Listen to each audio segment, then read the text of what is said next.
আসসালামু আলাইকুম ওয়া রাহমাতুল্লাহি ওয়া বারাকাতুহু। বিসমিল্লাহির রহমানির রহিম। আল্লাহুম্মা সাল্লি আলা মুহাম্মাদিন ওয়া আলা আলি মুহাম্মাদ কামা সাল্লাইতা আলা ইব্রাহিম ওয়া আলা আলি ইব্রাহিমা ইন্নাকা হামিদুম মাজিদ। আল্লাহুম্মা বারিক আলা মুহাম্মাদিন ওয়া আলা আলি মুহাম্মাদ কামা বারাকতা আলা ইব্রাহিম ওয়া আলা আলি ইব্রাহিমা ইন্নাকা হামিদুম মাজিদ। আলহামদুলিল্লাহি রাব্বিল আলামিন।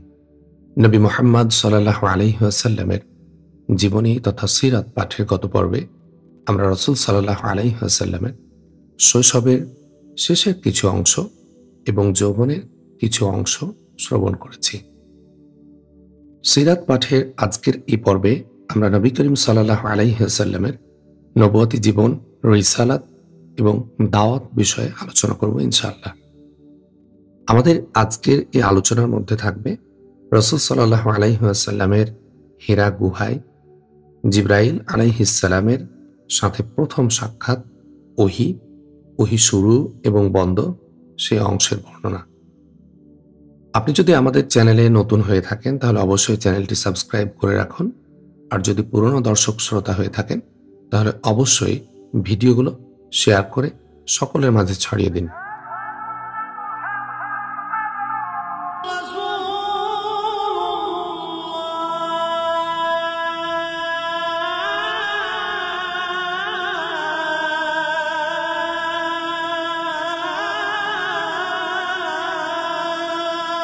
হায়াতুন নবুওয়াত ওয়া রিসালাত ওয়া দাওয়াত। নবুয়তি জীবন, রিসালাত ও দাওয়াত। আন-নবুওয়াতু ওয়া দাওয়াতু আল-আহদুল মাক্কি। পয়গম্বরী যুগ, পবিত্র জীবনের মক্কাবস্থান কাল, দাওয়াতের সময়কাল ও স্তর। আলোচনা ও অনুধাবনের সুবিধার্থে রাসূল সাল্লাল্লাহু আলাইহি ওয়াসাল্লামের নবুয়তি জীবন আমরা দুটি অংশে বিভক্ত করে নিয়ে আলোচনা করতে পারি: কার্যক্রমের ধারা প্রক্রিয়া এবং সাফল্য। সাফল্যের প্রেক্ষাপটে বিবেচনা করলে দেখা যাবে যে এর এক অংশ অন্য অংশ থেকে ছিল ভিন্নধর্মী এবং ভিন্নতর বৈশিষ্ট্যে বৈশিষ্ট্যময়। অংশ দুটি হচ্ছে যথাক্রমে: ১. মক্কায় অবস্থানকাল, যেটা প্রায় ১৩ বছর। ২. মদিনায় অবস্থানকাল ১০ বছর। তারপর মক্কি ও মাদানী উভয় জীবনকাল, বৈশিষ্ট্য ও কর্মপ্রক্রিয়ার ব্যাপারে ছিল স্তরক্রমিক এবং ভিন্নধর্মী। তার পয়গম্বরী জীবনের উভয় অংশ পর্যালোচনা এবং পরীক্ষণ করলে অনুক্রমিক স্তরগুলো সমীক্ষা করে দেখা বহুলাংশে সহজতর হয়ে উঠবে। রাসূলুল্লাহ সাল্লাল্লাহু আলাইহি ওয়াসাল্লামের মক্কায় অবস্থানকাল এবং কর্মপ্রক্রিয়াকে ৩টি অনুক্রমিক স্তরে বিভক্ত করে নিয়ে আলোচনা করা যেতে পারে। সেগুলো হচ্ছে: ১. সর্বসাধারণের অবগতির অন্তরালে গোপন দাওয়াতি কর্মকাণ্ডের স্তর, এটা ছিল ৩ বছর। ২. মক্কাবাসীগণের নিকট প্রকাশ্য দাওয়াত এবং তাবলীগী কাজের স্তর, নবুয়তি ৪র্থ বছর থেকে মদিনায় হিজরত করা পর্যন্ত সময়কাল। ৩. মক্কার বাইরে ইসলামের দাওয়াত গ্রহণ ও বিস্তৃতির স্তর, ১০ম নবুয়তি বর্ষের শেষ ভাগ হতে মাদানী জীবন শুরু হয়ে মৃত্যু পর্যন্ত। মদিনার জীবন এবং মদিনায় অবস্থানকালের স্তর অনুযায়ী বিস্তৃত আলোচনা যথাক্রমে সন্নিবেশিত হবে ইনশাআল্লাহ। ফি যিলালিন নবুওয়াত ওয়া রিসালাত। পয়গম্বরিত্বের প্রচ্ছায়ায়। ফি গারি হিরা। হিরা গুহার অভ্যন্তরে। রাসূলুল্লাহ সাল্লাল্লাহু আলাইহি ওয়াসাল্লাম যখন ৪০ বছরে পদার্পণ করলেন, ওই সময় তার এতদিনের বিচার বিবেচনা, বুদ্ধিমত্তা ও চিন্তা ভাবনা, যা জনগণ এবং তার মধ্যে ব্যবধানের এক প্রাচীর সৃষ্টি করে চলেছিল, তা উন্মুক্ত হয়ে গেল এবং ক্রমান্বয়ে তিনি নির্জনতা প্রিয় হয়ে উঠতে লাগলেন। খাবার এবং পানি সঙ্গে নিয়ে মক্কা নগরী হতে ২ মাইল দূরত্বে অবস্থিত জাবালে নূর পর্বতের হেরা গুহায় গিয়ে ধ্যানমগ্ন হয়ে থাকতে লাগলেন। এটা হচ্ছে ক্ষুদ্র আকার আয়তনের একটা গুহা। এর দৈর্ঘ্য হচ্ছে ৪ গজ এবং প্রস্থ ২.৫ গজ। এর নিচ দিকটা তেমন গভীর ছিল না। একটি ছোট্ট পথের প্রান্তভাগে অবস্থিত পর্বতের উপরি অংশের একত্রে মিলেমিশে ঠিক এমন একটি আকার আকৃতি ধারণ করেছিল যা শোভাযাত্রার পুরো ভাগে অবস্থিত আরোহীশূন্য সুসজ্জিত অশ্বের মতো দেখায়। পুরো রমজান মাস রাসূলুল্লাহ সাল্লাল্লাহু আলাইহি ওয়াসাল্লাম হেরা গুহায় অবস্থান করে আল্লাহ তাআলার ইবাদত বন্দেগীতে লিপ্ত থাকেন। বিশ্বের দৃশ্যমান বস্তু নিচয়ের অন্তরাল থেকে যে মহাশক্তি প্রতিটি মুহূর্তে সকল কিছুকে জীবন, জীবিকা ও শক্তি জাগিয়ে চলেছেন, সমগ্র বিশ্বময় সুশৃঙ্খল নিয়ন্ত্রণের এক শাশ্বত ব্যবস্থা বজায় রেখে চলেছেন, সে মহামহিয়ান ও গরিয়ান সত্তার ধ্যানে মশগুল থাকতেন। স্বগোত্রীয় লোকদের অর্থহীন বহুত্ববাদী বিশ্বাস ও পৌত্তলিক ধ্যান ধারণা তার অন্তরে দারুণ প্রতিক্রিয়া সৃষ্টি করত, কিন্তু তার সামনে এমন কোনো পথ খোলা ছিল না যে পথে তিনি শান্তি ও স্বস্তির সঙ্গে পদচারণা করতে সক্ষম হতেন। রাসূলুল্লাহ সাল্লাল্লাহু আলাইহি ওয়াসাল্লামের নির্জন প্রিয়তা ছিল প্রকৃতপক্ষে আল্লাহ তাআলার ব্যবস্থাপনার একটি অংশ। এভাবে আল্লাহ তাআলা ভবিষ্যতের এক মহতী কর্মসূচির জন্য তাকে প্রস্তুত করে নিচ্ছিলেন, যে আত্মার নসিবে নবুয়ত রূপী এক মহান আসমানি নিয়ামত নির্ধারিত হয়ে গিয়েছে এবং যিনি পথভ্রষ্ট ও অধপতিত মানুষকে সঠিক পথ নির্দেশনা দিয়ে করবেন ধন্য, তার জন্য যথার্থই প্রয়োজন সমাজ জীবনের যাবতীয় ব্যস্ততা, জীবনযাত্রা নির্বাহের যাবতীয় ঝামেলা এবং সমস্যা থেকে মুক্ত থেকে নির্জনতা অবলম্বনের মাধ্যমে আল্লাহ তাআলার নৈকট্য লাভ করা। আল্লাহ তাআলা যখন হযরত মুহাম্মদ সাল্লাল্লাহু আলাইহি ওয়াসাল্লামকে বিশ্ব ব্যবস্থায় সবচেয়ে মর্যাদাশীল ও দায়িত্বশীল আমানতদার মনোনীত করে তার কাঁধে দায়িত্বভার অর্পণের মাধ্যমে বিশ্বমানবের জীবন বিধানের রূপরেখা পরিবর্তন এবং অর্থহীন আদর্শের জঞ্জাল সরিয়ে শাশ্বত আদর্শের আঙ্গিকে ইতিহাসের পরিমার্জিত ধারা প্রবর্তন করতে চাইলেন, তখন নবুয়ত প্রদানের ৩ বছর পূর্ব হতে তার জন্য ১ মাস ব্যাপী নির্জনতা অবলম্বন অপরিহার্য করে দিলেন, যাতে তিনি গভীর ধ্যানের সূত্র ধরে দিব্য জ্ঞান লাভের পথে অগ্রসর হতে সক্ষম হন।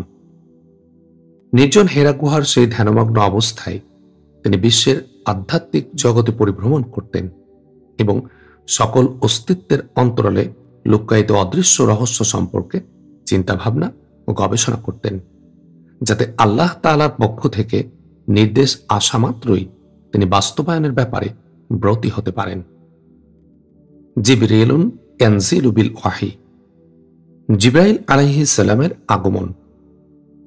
নবী করিম সাল্লাল্লাহু আলাইহি ওয়াসাল্লামের বয়সের 40তম বছর পূর্ণ হল। এটাই হচ্ছে মানুষের পূর্ণত্ব প্রাপ্তি বয়স এবং বলা হয়েছে যে এই বয়স হচ্ছে পয়গম্বরগণের নবুয়ত প্রাপ্তির উপযুক্ত বয়স। তখন নবুয়তের কিছু স্পষ্ট লক্ষণ প্রকাশ হতে লাগল। সে লক্ষণগুলো প্রাথমিক পর্যায়ে স্বপ্নের মাধ্যমে প্রকাশ পাচ্ছিল। তিনি যখনই কোনো স্বপ্ন দেখতেন তা প্রতীয়মান হতো শুভে সাদিকের মতো।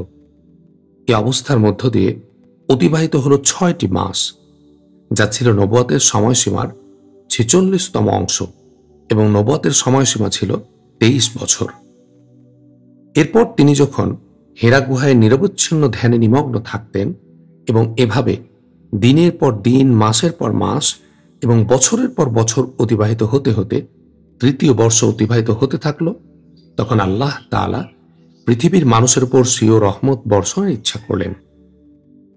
তারপর আল্লাহ রব্বুল আলামিন জিবরাইল আলাইহিস সালামের মাধ্যমে তার কুরআনুল কারীমের কয়েকটি আয়াতে কারিমা নাজিল করে মুহাম্মদ সাল্লাল্লাহু আলাইহি ওয়াসাল্লামকে নবুয়তের মহান মর্যাদা প্রদানে ভূষিত করেন।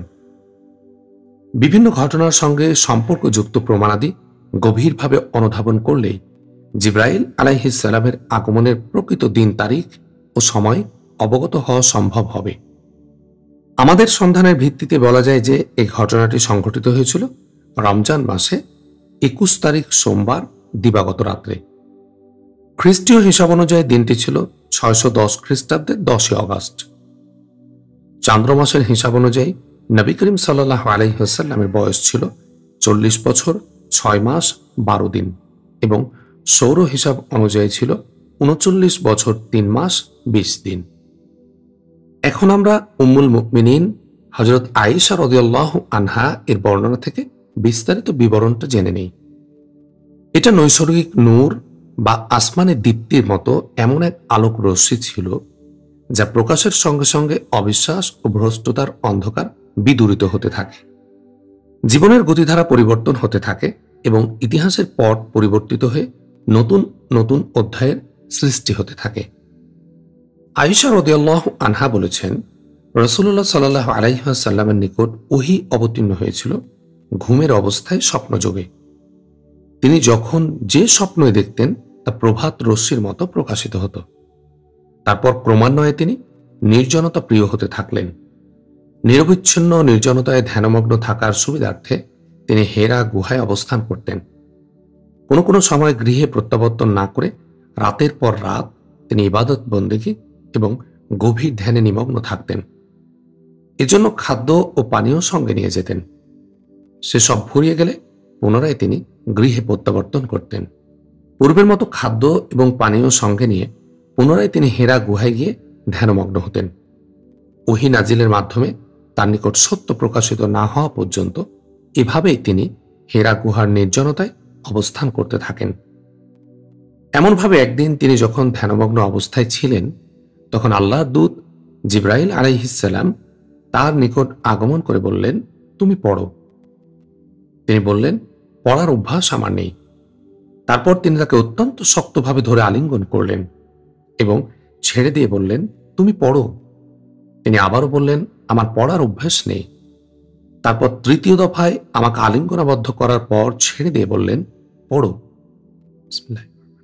ইকরা বিসমি রাব্বিকাল্লাযী খলাক, খলাকাল ইনসানা মিন আলাক, ইকরা রাব্বুকাল আকরাম। সেই প্রভুর নামে পড়ো যিনি সৃষ্টি করেছেন, যিনি সৃষ্টি করেছেন মানুষকে রক্তপিণ্ড থেকে। পড়ো সেই প্রভুর নামে যিনি তোমাদের জন্য অধিকতর দয়ালু। তারপর ওহীর আয়াতগুলো অন্তরে ধারণ করে নবী করিম সাল্লাল্লাহু আলাইহি ওয়াসাল্লাম কিছুটা অস্থির ও স্পন্দিত চিত্তে খাদিজা বিনতে খুয়াইলিদ রাদিয়াল্লাহু আনহার নিকট প্রত্যাবর্তন করলেন এবং বললেন, আমাকে বস্ত্রাবৃত করো, আমাকে বস্ত্রাবৃত করো। খাদিজা রাদিয়াল্লাহু আনহা তাকে শায়িত অবস্থায় বস্ত্রাবৃত করলেন। এভাবে কিছুক্ষণ থাকার পর তার অস্থিরতা ও চিত্ত স্পন্দন প্রশমিত হলে তিনি তার সহধর্মিণীকে বললেন, আমার কি হলো? অতঃপর হেরা গুহার ঘটনা সম্পর্কে অবহিত করে বললেন, আমি খুব ভয় পাচ্ছি। তার অস্থিরতা ও চিত্ত চাঞ্চল্যের ভাব লক্ষ্য করে খাদিজা রাদিয়াল্লাহু আনহা তাকে আশ্বস্ত করে বললেন, আল্লাহ কখনো আপনাকে অপমান করবেন না, কেননা আত্মীয় স্বজনদের সঙ্গে আপনি সুসম্পর্ক রক্ষা করে চলেন, অভাবগ্রস্তদের অভাব মোচনের চেষ্টা করেন, অসহায়ের আশ্রয় দান করেন, মেহমানদের আদর যত্ন করেন, অতিথিদের আতিথেয়তা প্রদান করেন এবং ঋণগ্রস্তদের ঋণের দায় মোচনে সাহায্য করেন। যারা সত্যের পথে থাকে তাদেরকে আপনি সাহায্য করেন। নিশ্চয় আল্লাহ তাআলা আপনাকে অপদস্থ করবেন না। এরপর খাদিজা রাদিয়াল্লাহু আনহা তাকে স্বীয় চাচাতো ভাই ওরাকা বিন নওফাল বিন আসাদ বিন আব্দুল উজ্জার নিকট নিয়ে গেলেন। জাহিলিয়াত আমলে ওরাকা খ্রিস্টান ধর্ম অবলম্বন করেছিলেন এবং ইবরানি ভাষায় পড়তে পারতেন ও লিখতে শিখেছিলেন। একসময় তিনি ইবরানি ভাষায় কিতাব লিখতেন, কিন্তু যে সময়ের কথা বলা হচ্ছে সে সময় তিনি অত্যন্ত বৃদ্ধ এবং অন্ধ হয়ে গিয়েছিলেন। খাদিজা রাদিয়াল্লাহু আনহা তাকে বললেন, ভাইজান, আপনি আপনার ভাতিজার কথা শুনুন। তিনি কি যেন সব কথাবার্তা বলছেন এবং অস্থির হয়ে পড়েছেন। ওরাকা বললেন, ভাতিজা, বলো তো তুমি কি দেখেছ? কি হয়েছে তোমার? রাসূলুল্লাহ সাল্লাল্লাহু আলাইহি ওয়াসাল্লাম যা কিছু প্রত্যক্ষ করেছিলেন, হেরা গুহায় যেভাবে যা ঘটেছিল সবকিছু সবিস্তারে বর্ণনা করলেন ওরাকার নিকট। আনুপূর্বিক সব কিছু শ্রবণের পর বিস্ময় বিহ্বল কণ্ঠে ওরাকা বলে উঠলেন, ইনিই তো সেই জিবরাইল যিনি মূসা আলাইহিস সালামের নিকটেও আগমন করেছিলেন। তারপর বলতে থাকলেন, হায় হায়, যেদিন আপনার স্বজাতি এবং স্বগোত্রীয় লোকেরা আপনার উপর নানাভাবে জুলুম অত্যাচার করবে এবং আপনাকে দেশ থেকে বহিষ্কার করবে, সেদিন যদি আমি শক্তিমান ও জীবিত থাকতাম। ওরাকার মুখ থেকে এ কথা শ্রবণের পর রাসূলুল্লাহ সাল্লাল্লাহু আলাইহি ওয়াসাল্লাম অবাক হয়ে জিজ্ঞেস করলেন, এ কি, ওরা আমাকে দেশ থেকে বহিষ্কার করবে? ওরাকা বললেন, হ্যাঁ, তারা অবশ্যই আপনাকে দেশ থেকে বহিষ্কার করবে। তিনি আরো বললেন, শুধু আপনার কথাই নয়, অতীতে এরকম বহু ঘটনা রয়েছে, যখনই জনসমাজে সত্যের বার্তা বাহক কোনো সাধক পুরুষের আবির্ভাব ঘটেছে, তখনই তার স্বগোত্রীয় লোকেরা নানাভাবে তার উপর জুলুম নির্যাতন চালিয়েছে এবং তাকে দেশ থেকে বহিষ্কার করেছে। তিনি আরো বললেন, মনে রাখুন, আমি যদি সেই সময় পর্যন্ত জীবিত থাকি তাহলে সর্বপ্রকারে আপনাকে সাহায্য করব, কিন্তু এর অল্পকাল পরেই ওরাকা মৃত্যুমুখে পতিত হন। এদিকে ওহি আসাও সাময়িকভাবে বন্ধ হয়ে যায়। ফাতরাতুল ওয়াহি, ওহি বন্ধ। কতদিন যাবৎ ওহি বন্ধ ছিল সেই ব্যাপারে ইতিহাসবেত্তাগণ কয়েকটি মতামত পেশ করেছেন। সেগুলোর মধ্যে সঠিক কথা হলো ওহি বন্ধ ছিল মাত্র কয়েকদিন। কতদিন যাবৎ ওহি বন্ধ ছিল সে ব্যাপারে ইবনু সাদ ইবনু আব্বাস হতে একটি উদ্ধৃতি বর্ণনা করেছেন যা এই দাবির পৃষ্ঠপোষকতা করে। কোনো কোনো সূত্রে এ কথাটি প্রচারিত হয়ে এসেছে যে 2.5 কিংবা 3 বছর যাবৎ ওহি বন্ধ ছিল, কিন্তু তা সঠিক নয়। এ বিষয়ে গভীর চিন্তাভাবনা এবং এতদ সম্পর্কিত বর্ণনা ও বিজ্ঞজনের মতামত সমূহের উপর তীক্ষ্ণ দৃষ্টিপাতের ফলে আমার নিকট একটি কিছু অপ্রচলিত বিষয় প্রকাশিত হয়েছে এবং বিজ্ঞজনের মধ্যে এ বিষয়ে দ্বিমত প্রত্যক্ষ করা যায় না। তা হল, নবুয়াতের পূর্বে রাসূলুল্লাহ সাল্লাল্লাহু আলাইহি ওয়াসাল্লাম হেরা গুহায় কেবলমাত্র 1 মাস ধরে নির্জনে কাটাতেন, আর সেটি হলো প্রত্যেক বছরের রমজান মাস। নবুয়াতের বছর ছিল এই 3 বছরের শেষ বছর। এই রমজানের পুরো মাস অবস্থানের শেষে প্রথম সকালে বিশ্বজাহানের নবী, শেষ নবী ওহি লাভে ধন্য হয়ে বাড়িতে ফিরে আসেন। তাছাড়া বুখারী, মুসলিমের বর্ণনা মতে জানা যায় যে ওহি বন্ধ হওয়ার পর দ্বিতীয়বার ওহি অবতীর্ণ হয় রাসূলুল্লাহ সাল্লাল্লাহু আলাইহি ওয়াসাল্লাম যখন নির্জনে পুরো মাস অবস্থানের পর ফিরে আসছিলেন সে সময়। আমি সফিউর রহমান বলছি, এই হাদিস সাক্ষ্য দেয় যে ওহি বন্ধ হওয়ার পর দ্বিতীয়বার ওহি অবতীর্ণ হয় সেই দিন যেদিন রাসূল সাল্লাল্লাহু আলাইহি ওয়াসাল্লাম যে রমজান মাসে ওহি প্রাপ্ত হন, সেই মাসের শেষ হওয়ার পর শাওয়াল মাসের প্রথম দিন। কেননা এটাই ছিল হেরা গুহায় তার অবস্থান শেষ। আর যখন এটা প্রমাণিত হলো যে তার নিকট প্রথম ওহি অবতীর্ণ হয়েছিল 21শে রমজানে, তখন এটা নিশ্চিত রূপে অবধারিত হয়ে গেল যে ওহি বন্ধ থাকার সময়কাল ছিল মাত্র 10 দিন। অতঃপর নবুয়তের প্রথম বছর শাওয়াল মাসের প্রথম দিবস শুক্রবার সকালে পুনরায় ওহি অবতীর্ণ হয়। হতে পারে এর রহস্য হচ্ছে রমজানের শেষ 10 দিন নির্জনে অবস্থান এবং ইতিকাফ পূর্ণকরণ, এবং শাওয়ালের প্রথম দিবসকে উম্মাতে মুহাম্মাদি জন্য ঈদের দিন হিসাবে বিশেষত্ব দান। আল্লাহ অধিক জ্ঞাত। ওহি বন্ধ থাকার সময় রাসূল সাল্লাল্লাহু আলাইহি ওয়াসাল্লাম অত্যন্ত চিন্তিত ও বিচলিত বোধ করতেন। সহিহুল বুখারী শরীফের তাবির বা স্বপ্নের ব্যাখ্যা পর্বে বর্ণিত হয়েছে যে ওহি বন্ধ হয়ে গেলে রাসূল সাল্লাল্লাহু আলাইহি ওয়াসাল্লাম এতই বিচলিত ও বিব্রত বোধ করতেন এবং তার দুশ্চিন্তা ও অস্বস্তিবোধ এতই অধিক বৃদ্ধি পেত যে পর্বত শিখর থেকে ঝাঁপ দিয়ে মৃত্যুবরণ করার জন্য তিনি মনস্থির করে ফেলতেন।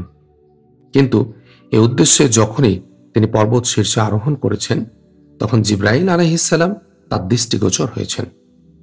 জিবরাইল আলাইহিস সালাম তাকে লক্ষ্য করে বলেছেন, হে মুহাম্মদ, আপনি আল্লাহর সত্য নবী। এতদ শ্রবণে তার প্রাণের অস্বস্তি প্রায় স্থিমিত হয়ে আসত। মনে লাভ করতেন অনাবিল শান্তি, তারপর ফিরে আসতেন গৃহে। আবারও কোনো সময় কিছু বেশি দিনের জন্য ওহি বন্ধ থাকলে একই অবস্থার পুনরাবৃত্তি হতো। জিবরিলুন ইয়ানজিলু বিল ওয়াহি মাররাতান সানিয়াতান। পুনরায় ওহি সহ জিবরাইল আলাইহিস সালামের আগমন। হাফেজ ইবনু হাজার বলেন যে নবী করিম সাল্লাল্লাহু আলাইহি ওয়াসাল্লামের উপর প্রথম ওহি অবতীর্ণ হওয়ার সময় তিনি কিছুটা ভয় ভীতির সঙ্গে বিস্ময়াভিভূত হয়ে পড়েন। তার মানসিকতার ক্ষেত্রে কিছুটা বিহ্বলতার ভাবও পরিলক্ষিত হতে থাকে। এই প্রেক্ষিতে আল্লাহ রব্বুল আলামিন কিছুদিন ওহি নাজিল বন্ধ রাখেন, যাতে তিনি স্বাভাবিক অবস্থায় ফিরে যাওয়ার সুযোগ লাভ করেন। ঠিক তাই হল। নবী করিম সাল্লাল্লাহু আলাইহি ওয়াসাল্লামের প্রথম ওহি নাজিলের অসুবিধা থেকে মুক্ত হয়ে যখন মন মানসিকতার ক্ষেত্রে স্বাভাবিক হয়ে উঠলেন, ওহি গ্রহণের জন্য মানসিকভাবে যখন প্রস্তুত হয়ে গেলেন, তখন জিবরাইল আলাইহিস সালাম পুনরায় ওহি নিয়ে আগমন করলেন। সহিহুল বুখারীতে জাবির বিন আব্দুল্লাহ রাদিয়াল্লাহু আনহু থেকে বর্ণিত আছে যে, ঘটনার বর্ণনা প্রসঙ্গে রাসূলুল্লাহ সাল্লাল্লাহু আলাইহি ওয়াসাল্লাম বলেন, আমি পথ ধরে চলছিলাম, এমন সময় হঠাৎ আকাশ থেকে একটি আওয়াজ আমার শ্রুতিগোচর হলো। আকাশের দিকে দৃষ্টি নিক্ষেপ করতে আমি সেই ফেরেশতাকে দেখতে পেলাম, যিনি আমার নিকট হেরা গুহায় আগমন করেছিলেন। তিনি আকাশ ও পৃথিবীর মধ্যস্থানে কুরসিতে উপবিষ্ট ছিলেন। ভয়ে বিস্ময়ে আমার দৃষ্টি অবনত হয়ে এলো। তারপর আমার সহধর্মিনীর নিকট এসে বললাম, আমাকে চাদর দিয়ে ঢেকে দাও। তিনি আমাকে চাদর দিয়ে ঢেকে দিলেন।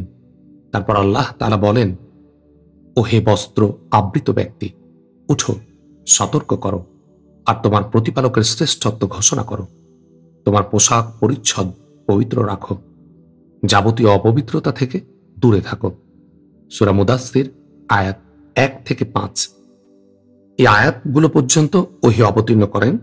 এরপর থেকে অবিরামভাবে ওহী অবতীর্ণ হতে থাকে। এই কটি আয়াত নবুয়তের প্রাথমিক অবস্থায় ওহী বন্ধ হওয়ার কয়েকদিন পর অবতীর্ণ হয়। তার উপর দায়িত্ব অর্পণের দুটি স্তর রয়েছে, যা ধারাবাহিকভাবে বর্ণনা করা হলো। প্রথমত, রাসূলুল্লাহ সাল্লাল্লাহু আলাইহি ওয়াসাল্লামের উপর নবুয়তের প্রচার ও ভীতি প্রদর্শনের দায়িত্ব অর্পণ। এ মর্মে আল্লাহ রাব্বুল আলামিনের বাণী কুম ফাআনজির, অর্থাৎ মানবমণ্ডলী অজ্ঞাত, পাপাচার, পথভ্রষ্টতা, মহান আল্লাহ ব্যতীত বাতিল উপাস্যের ইবাদত করা, তার সত্তা, গুণাবলী, তার হক ও কর্মসমূহের সঙ্গে শিরক বা অংশী স্থাপন করা থেকে যদি বিরত না হয়, তবে তাদেরকে আল্লাহর কঠিন আযাব সম্পর্কে ভীতি প্রদর্শন করো। দ্বিতীয়ত, রাসূলুল্লাহ সাল্লাল্লাহু আলাইহি ওয়াসাল্লামের উপর আল্লাহর নির্দেশিত বিষয়সমূহের সঙ্গে তার সত্তার সমন্বয় সাধন করা এবং তার উপর স্বয়ং অটল থাকা। ওইসব বিষয়কে কেবলমাত্র আল্লাহর সন্তুষ্টির জন্যই সযত্নে সংরক্ষণ করা, আর যারা আল্লাহ তাআলার উপর বিশ্বাস স্থাপন করবে তাদের জন্য একটি উত্তম আদর্শ বনে যাওয়া। যথা পরবর্তী আয়াতে আল্লাহ তাআলা ইরশাদ করেন, অরব্বাকা ফাকাব্বির, অর্থাৎ একনিষ্ঠভাবে তার বড়ত্ব ঘোষণা করো এবং তার সঙ্গে আর কাউকে শরীক করো না। তারপর আল্লাহ তাআলা বলেন, ওয়াসিয়াবাকা ফাতাহহির, এর বাহ্যিক অর্থ শরীর ও কাপড় চোপড়ের পবিত্রতা অর্জন। কেননা যে ব্যক্তি আল্লাহর সামনে দণ্ডায়মান হবে, তার জন্য এটা শোভনীয় নয় যে সে অপবিত্র ও নোংরা অবস্থায় দণ্ডায়মান হবে।